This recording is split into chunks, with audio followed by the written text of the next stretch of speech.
মিস্ত্রিরা জল এনে রেখেছে, যখন মা আসবে তার সামনে জল ঢালার জন্য কত মানুষ জল আনতে গেছিল। পুজো উপলক্ষে সব রান্না বান্না স্টার্ট করে দিয়েছি। এই দেখো, এইদিকে ময়দা মাখা হচ্ছে, রান্নার দায়িত্বে আমি আছি।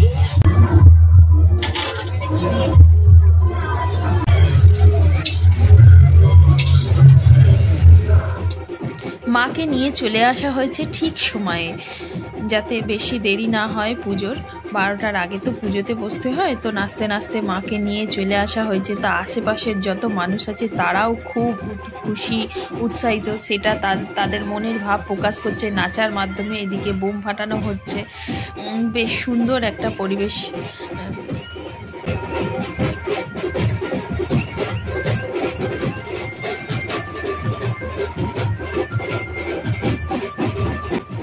মাকে বেদিতে বসানো হলো।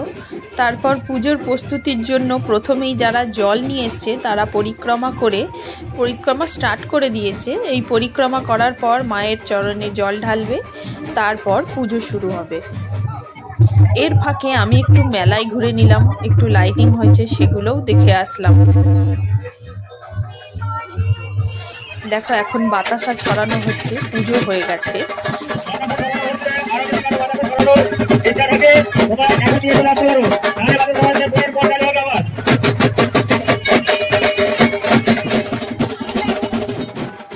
পুজো হয়ে গেছে, এবার সবাই মিলে মাকে বরণ করছে।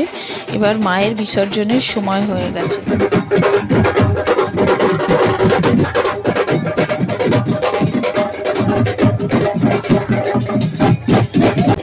বরণের পরে মাকে আবার মাথায় তুলে নিয়েছে। এদিকে আকাশ পরিষ্কার হতে চলেছে, তার আগেই যেতে হবে।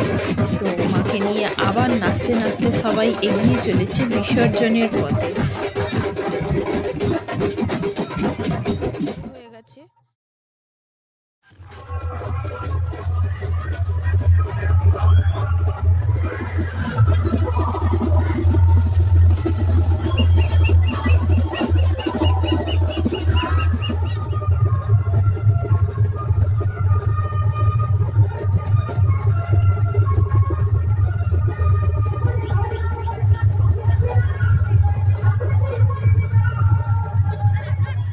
পুজোর পরের দিন আবার মায়ের কাঠামোগুলোকে নতুন কাপড় পরিয়ে নিজ স্থানে নিয়ে এসে বসানো হবে, তার জন্যেই এই শোভাযাত্রা।